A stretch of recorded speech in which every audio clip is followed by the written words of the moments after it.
Hello everyone, welcome back to our channel. So ఈ వీడియోలో మనం నేర్చుకోబోయే టాపిక్ మా ఆర్ఆర్బీ ఎన్టీపీసీకి సంబంధించిన ప్రీవియస్ ఇయర్స్ క్వశ్చన్స్ అన్ని డిస్కస్ చేసుకుంటున్నాం కదా. సో 2016 పేపర్ మనము ప్రీవియస్గా డిస్కస్ చేసుకున్నాం. సో ఆ వీడియో మనము కంటిన్యూషన్గా చెప్దాం, ఓకేనా.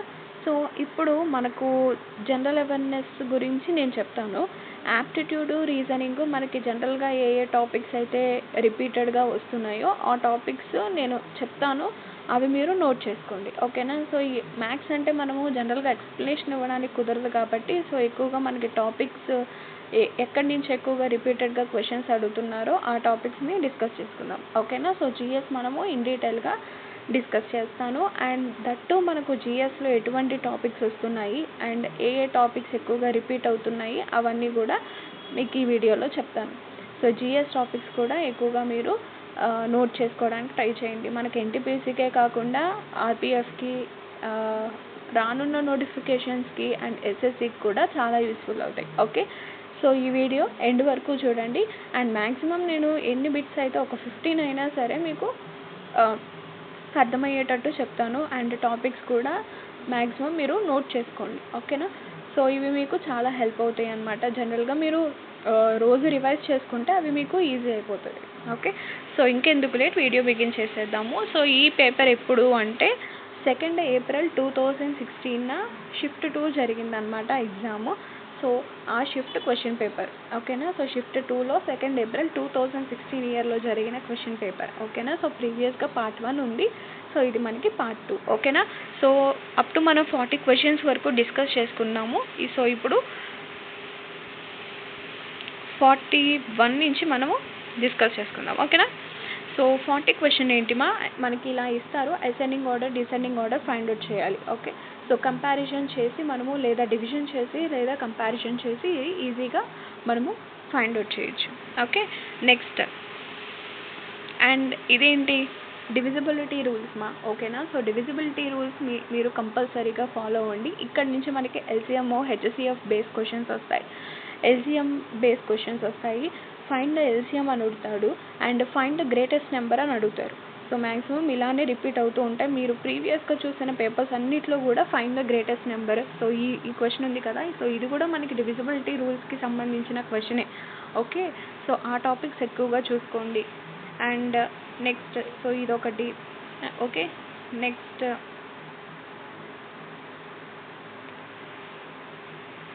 అండ్ నెక్స్ట్ మనకి ఆర్టికల్ 21A. సో ఆర్టికల్స్ అనేది జిఎస్లో చాలా ఇంపార్టెంట్, ఓకేనా. సో నేను కొన్ని ఆర్టికల్స్ చెప్తాను, ఆర్టికల్స్ ఏంటో మీరు కొంచెం గెస్ చేసుకోండి, ఓకేనా. సో యూనిఫామ్ సివిల్ కోడ్, ఇది చాలా ఇంపార్టెంట్ ఆర్టికల్ అనమాట. సో మోస్ట్ ఇంపార్టెంట్ ఆర్టికల్, ఎస్ఎస్సిలో ఇది చాలా టైమ్స్ రిపీట్ అయిన ఆర్టికల్, ఓకేనా. సో ఎస్ఎస్సి అంటే గుర్తొచ్చింది, ప్రీవియస్ ఇయర్స్ పేపర్స్ అన్నీ నా దగ్గర ఉన్నాయి. అవన్నీ కూడా నేను టాపిక్ వైజ్గా అసలు ఇయర్స్ నుంచి ఎన్ని వీక్స్ మనకి రిపీట్ అయినాయో అవన్నీ కూడా నేను డిస్కస్ చేయడానికి ట్రై చేస్తాను, ఓకేనా. మీరు నాకు ఎండ్ వరకు సపోర్ట్ చేస్తే ఖచ్చితంగా నేను ఆ వీడియోస్ కూడా ఎస్ఎస్సికి సంబంధించినవి కూడా నేను అప్లోడ్ చేయడానికి ట్రై చేస్తాను, ఓకే. సో మనకి యూనిఫామ్ సివిల్ కోడ్ ఆర్టికల్ ఏంటో నాకు కమెంట్ చేయండి, ఓకేనా. సో ఇక్కడ చూసుకుంటే మనకి ఆర్టికల్ 21A అనేది మనకి రైట్ టు ఎడ్యుకేషన్కి సంబంధించి, ఓకేనా. Next, which of the following monuments built by Mohammed Quli Qutub Shah said to be built to commemorate the eradication of plague. So మనకి కూలీ కుతుబ్ షా, మొహమ్మద్ కూలీ కుతుబ్ షా సో బిల్డ్ చేసింది ఏంటి అంటే చార్మినార్, ఓకేనా. సో చార్మినార్ మనకి which is located Hyderabad, okay. Next, which of the following is not an example of a word processor. So word ప్రాసెసర్కి సంబంధించిన example కానిది ఏంటి అని అడుగుతున్నారు.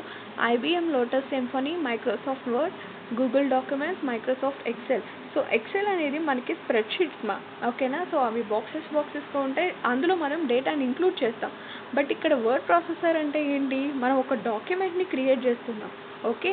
ఒక డాక్యుమెంట్లో మనము ఏదైనా పారాగ్రాఫ్స్ కానీ, కొన్ని డీటెయిల్స్ కానీ, కొన్ని క్వశ్చన్స్ కానీ ఇలాంటి రాసుకోవడానికి ఉంటుంది. కానీ స్ప్రెడ్షీట్స్లో అలా పాసిబుల్ ఉండదు కదా. స్ప్రెడ్షీట్స్లో మనము డేటా వైజ్గా, బ్లాక్స్ వైజ్గా డేటాని అనేది ఇంక్లూడ్ చేస్తూ ఉంటాం. సో స్ప్రెడ్షీట్స్ వేరు అండ్ వర్క్ ప్రాసెసర్స్ వేరు, ఓకేనా. వర్క్ ప్రాసెసర్ అంటే ఏంటి, పారాగ్రాఫ్స్ టైప్ చేయడానికి, లెటర్స్ టైప్ చేయడానికి, ఈమెయిల్స్ టైప్ చేయడానికి వాటికి ఎగ్జాంపుల్స్ అనమాట. సో పైన ఇచ్చిన 3 కూడా మనకి వాటికి వర్డ్ ప్రాసెసర్కి ఎగ్జాంపుల్. సో నాట్ అన్నాడు కాబట్టి మనకి మైక్రోసాఫ్ట్ ఎక్సెల్ అనేది మనకి వర్డ్ ప్రాసెసర్ కాదు, because it is a spread sheets అని చెప్తాము. ఓకేనా. నెక్స్ట్ స్ప్రెడ్ షీట్స్లో మనకి మేజర్గా అడిగేది ఏంటి అంటే సో కంట్రోల్ కీస్ అడుగుతారనమాట. ఎక్కువగా కీస్ చూసుకోండి కంప్యూటర్కి సంబంధించి. సో ఇది మనకి Venn diagram, study the diagram below and answer the questions based on it అని అడుగుతారు. సో ఇది మనకి డిఫరెంట్ డయాగ్రామ్స్ ఇస్తారు. డయాగ్రామ్స్లో కొన్ని నెంబర్స్ ఇస్తారు. సో వాటిని మనము దానికి సపరేట్గా రాసుకొని ఇంక్లూడ్ చేసి వెయిట్ మా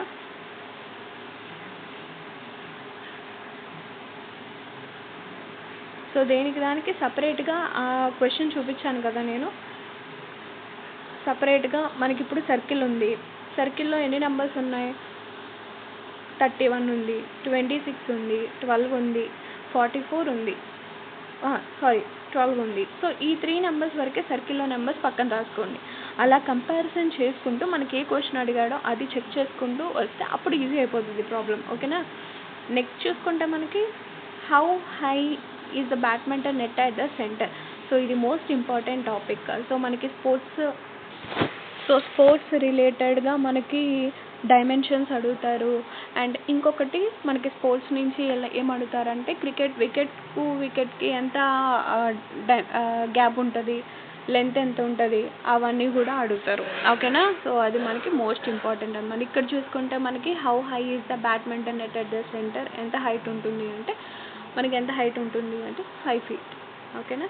5 feet. మనకి కొన్ని బుక్స్లో కొంచెం డిఫరెంట్గా ఉంటుంది. సో కొంచెం జాగ్రత్తగా చూసుకొని మీరు ఆన్సర్ చేయండి. ఓకేనా. సో లూషన్ డిజికే ఫాలో అవ్వండి. లూషన్ డిజికే అయితే ఖచ్చితంగా హెల్ప్ అవుతుంది మనకి ఇలాంటి బిట్స్కి. ఓకే. నెక్స్ట్ చూసుకుంటే మనకి statements and conclusions, statements and arguments, statements and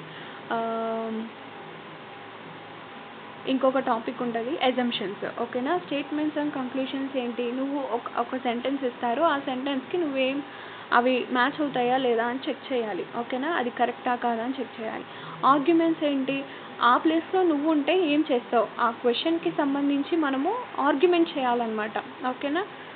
next assumptions ఏంటి? ఊహించుకోవాలి. వేరే వాళ్ళైతే ఏం చేస్తారు, నువ్వైతే ఏం చేస్తావు, అలా అజంప్ చేసుకొని మనము చెప్పాలి. ఓకేనా. సో వాటికి డిఫరెన్స్ అనేది ఫస్ట్ అర్థం చేసుకోండి. దెన్ అప్పుడు మీరు క్వశ్చన్ అనేది ట్యాకిల్ చేయగలుగుతారు. నెక్స్ట్ చూసుకుంటే మనకి ఇది మోడ్కి సంబంధించింది. సో మోడ్ అంటే ఏంటి? రిపీటెడ్ నెంబర్స్ ఏవైతే ఉన్నాయో సో అవి మనము ఫైండ్ అవుట్ చేయడమే మోడ్ అంటాము. ఓకేనా. సో ఇవి మనకు 52 క్వశ్చన్స్ వరకు డిస్కస్ చేసుకున్నాం. 52 నుంచి మీకు నెక్స్ట్ వీడియోలో పోస్ట్ చేస్తాను. ఓకేనా. సో ఐ హోప్ మీకు ఈ వీడియో యూస్ఫుల్ అయింది అనుకుంటున్నాను. Thank you for watching. Take care. Bye.